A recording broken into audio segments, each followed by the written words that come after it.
The global travel restrictions continues to affect Tanzania's tourism industry.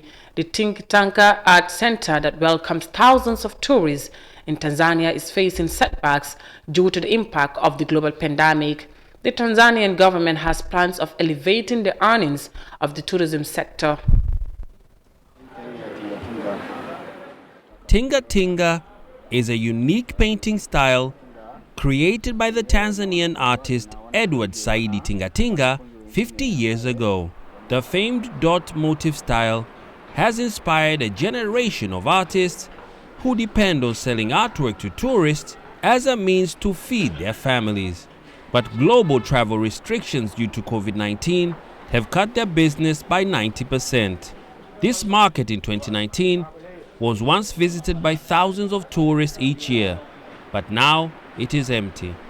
Idi Ndenje, the chairman of the Tinga Tinga cooperative and an artist himself, says the government's desire to increase tourism earning gives them hope. In that new target of 5 million visitors, we as Tinga Tinga Society can attract even 2 million tourists. We leave the 3 million to others. I'm sure we can do that because globally, Tinga Tinga art is getting known and is well received. It's not just the Tinga Tinga Center that has been hit.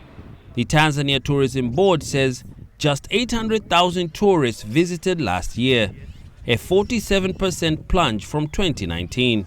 During his re-election campaign, Tanzanian President John Magufuli promised to more than double the 2019 visitor numbers. In the next 5 years, we have plans to increase the number of tourists to 5 million by the year 2025. But Tanzania's handling of the pandemic could deter tourists.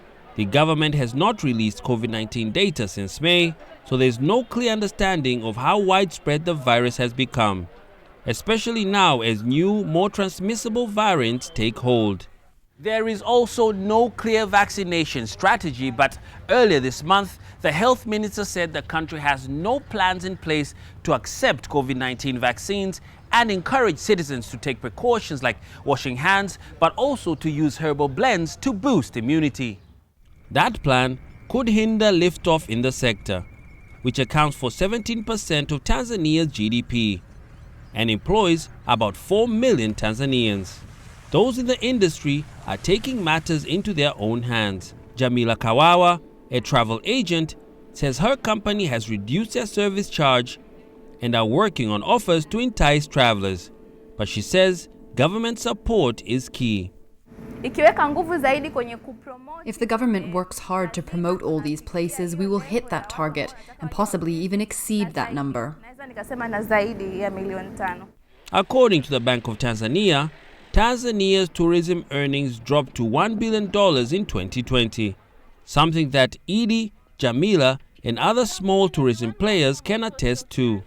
They hope the Minister of Tourism's regional tour can offer solutions to a challenge that affects their very livelihoods.